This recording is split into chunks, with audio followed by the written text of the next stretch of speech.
You imagine any way you can, anything that's better than. Tujuan dilakukannya percobaan ialah melakukan percobaan respirasi anaerob atau fermentasi alkohol dengan tepat dan sesuai dengan prosedurnya, dan menjelaskan tahapan respirasi anaerob dengan benar. Selamat pagi, selamat siang, dan selamat sore. Perkenalkan, nama saya Michael Saya Patola. Saya berasal dari kelas 12 MIPA 1 SMA Negeri 1 Tenggarong. Di sini, saya akan melakukan praktikum tentang fermentasi alkohol. Terima kasih. Sebelum kita lanjut ke praktikum, mari kita simak apakah itu fermentasi alkohol. Fermentasi alkohol adalah pengubahan senyawa glukosa yang ada pada gula menjadi senyawa etanol dan karbon dioksida dengan bantuan Saccharomyces cerevisiae yang ada pada ragi. Alat dan bahan yang digunakan pada saat melakukan praktikum ini ialah air hangat, 3 buah balon, 3 buah botol bekas, ragi roti yang bermerek Han, dan gula. Cara kerja yang pertama yaitu masukkan 2 sendok ragi roti ke dalam setiap botol yang sudah diberi label A, label B, dan juga label C.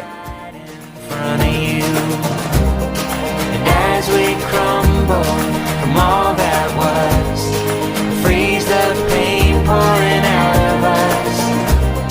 The walls will tumble, they always do. The rivers rise. Kemudian, masukkan 3 sendok gula ke dalam botol yang berlabelkan B.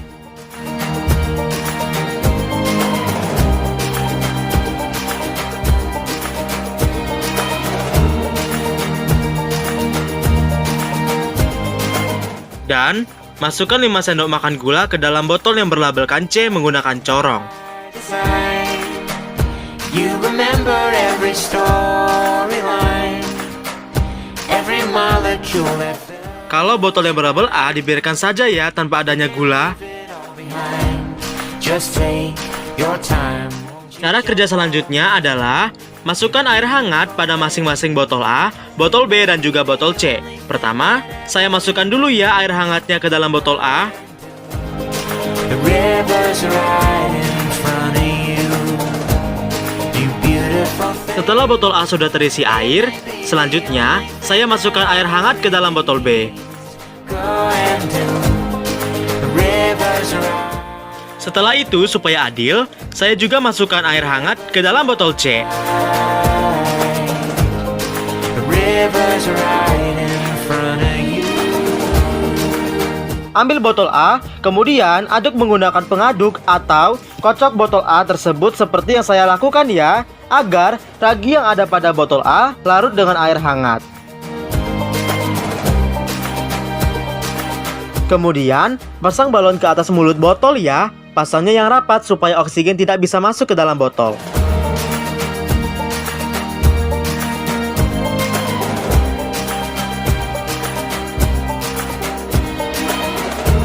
Setelah botol A selesai, lakukan hal yang sama ya kepada botol B dan C supaya tidak ada kecemburuan sosial di antara kita. There you stand in the cradle of a wonderland. You imagine any way you can, anything that's better than. Just hold my hand, won't you jump on in? You beautiful thing.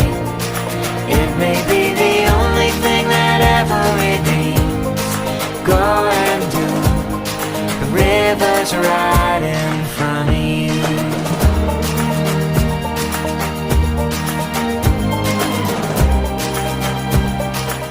Pada 15 menit yang pertama ini, terlihat hanya ada 2 botol yang berkembang, yaitu botol B dan juga botol C.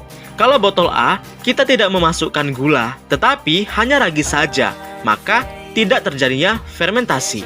Emang peran gula apa ya? Peran gula adalah sebagai bahan utama yang akan diubah atau dipecah oleh mikroorganisme menjadi energi seluler dan juga etanol. Pada 15 menit yang pertama ini, botol A tidak menghasilkan bau yang menyengat dan tidak menghasilkan gelembung udara, bahkan balonnya pun juga belum berkembang. Sedangkan pada botol B dan botol C sama-sama menghasilkan gelembung yang banyak, tetapi lebih banyak botol B. Dan bau yang dihasilkan juga sangat menyengat seperti bau tempe. Botol B dan botol C sama-sama menghasilkan balon yang besar, tetapi pada percobaan 15 menit yang pertama ini terlihat bahwa botol B yang menghasilkan balon yang lebih besar daripada botol C. and so will you. Pada 15 menit yang kedua ini, larutan yang ada pada botol A sudah menghasilkan gelembung. Walaupun sangat sedikit, keadaan balonnya pun sudah berkembang tetapi sangat kecil, dan bau yang dihasilkan juga seperti bau tapai. Oh iya guys, jika tidak memasukkan gula, bukan berarti tidak bisa menghasilkan gelembung ya. Karena ketika air hangat dimasukkan ke dalam botol A yang berisikan ragi saja, maka ragi tersebut akan menjadi aktif dan menghasilkan gelembung yang sedikit. Tetapi tidak sebanyak botol B dan botol C yang dikasih gula ya. Just take your time, won't you jump on in? Berbeda dengan percobaan 15 menit yang pertama, kali ini balon C yang lebih besar daripada balon B. Ada teori mengatakan bahwa semakin banyak gula yang dimasukkan, maka semakin banyak pula gas yang dihasilkan. Ini menyatakan bahwa praktikum yang saya lakukan ini sesuai dengan teori yang ada. Be the only thing that ever it needs. Go and do the rivers right. The rivers right.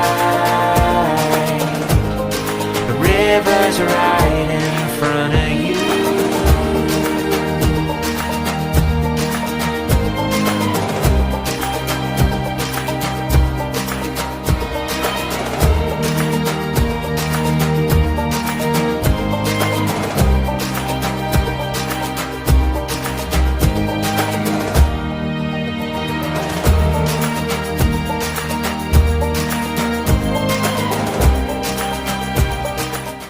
Pembahasan hasil percobaan.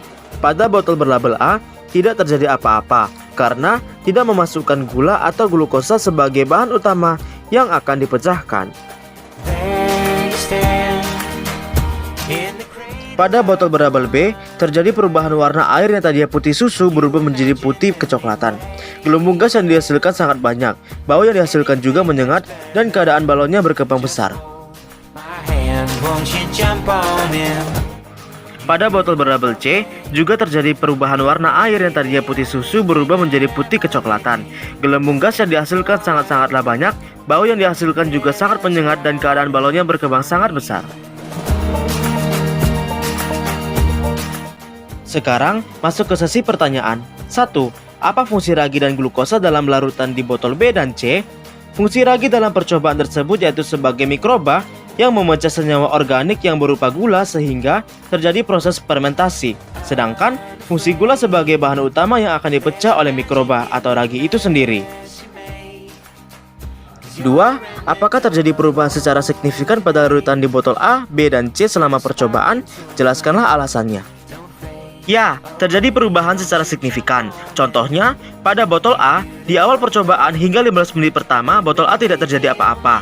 Tetapi, pada 15 menit kedua, balon yang ada pada botol A berkembang walaupun sedikit.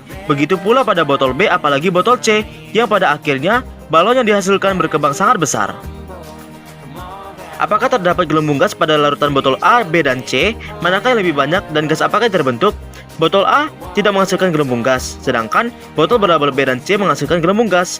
Yang menghasilkan gelembung gas paling banyak adalah botol berlabel C. Gelembung gas yang dihasilkan dalam bentuk karbon dioksida atau CO2. 4. Mengapakah balon pada botol B dan C mengembang? Besar mana mengembangnya balon pada botol B atau pada botol C? Mengapakah itu bisa terjadi? Bisa terjadi dikarenakan botol pada larutan B dan C dimasukkan gula sebagai bahan yang akan dipecahkan, sehingga akan menghasilkan glukosa dan etanol yang menyebabkan balon tersebut mengembang. Pada praktikum kali ini, balon yang paling besar yaitu balon botol C. Hal ini karena botol C diberikan 5 sendok gula, sedangkan botol B diberikan 3 sendok gula. Bagaimanakah bau atau aroma pada larutan botol A, B, dan C setelah balon dibuka? Apakah yang menyebabkan timbulnya bau tersebut? Bau yang dihasilkan seperti bau adonan roti atau donat karena adanya jamur yang berasal dari ragi aktif sehingga membantu proses fermentasi yang menghasilkan etanol atau alkohol. 6. Proses metabolisme apakah yang terjadi dalam percobaan tersebut? Yaitu proses respirasi anaerob atau tanpa adanya oksigen. 7. Apakah makanan yang dibuat dengan memakai ragi mengandung alkohol? Mengapa? Ya, karena secara umum makanan yang dibuat dengan ragi melewati proses fermentasi anaerob atau tanpa adanya oksigen. Kesimpulannya yaitu 1. Telah terjadi proses fermentasi dari pencampuran ragi, gula, dan air yang menghasilkan produk berupa etanol dan gas karbon dioksida. 2. Reaksi kimianya yaitu C6H12O6 dipecah menjadi 2C2H5OH dan 2CO2.